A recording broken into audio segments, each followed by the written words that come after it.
એવું છે કે પાંડેસરાથી બે છોકરાઓ એ કોઈ 100 ગ્રામ ડ્રગ્સ લઈને કોઈ ડિલિવરી કરવા જતા હતા અને ત્યાં અઠવા લાઇન્સ પોલીસ સ્ટેશન હદ વિસ્તારમાં કદમપલ્લી વિસ્તારમાં કોઈ જગ્યાએ એ લોકોને ધરપકડ કરવામાં આવી.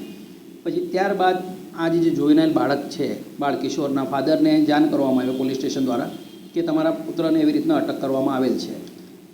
બાળ કિશોરના ફાધર ત્યાં ડોક્યુમેન્ટ લઈને પહોંચ્યા અને પોલીસને કહેવાય કે ભાઈ આ ધોરણ 10ની માર્કશીટ છે અને આ એનું સ્કૂલ લિવિંગ સર્ટિફિકેટ, એના આધારે એની ઉંમર 17 વર્ષને 3 કે 4 માસ થાય છે અને આગળની કાર્યવાહી કરવા માટે જણાવેલું. પોલીસે આગળની કાર્યવાહી ન કરતાં એને પુખ્ત તરીકે દર્શાવી નામદાર કોર્ટમાં રજૂ કરીને દિવસ 8ના રિમાન્ડ મેળવી લીધેલા.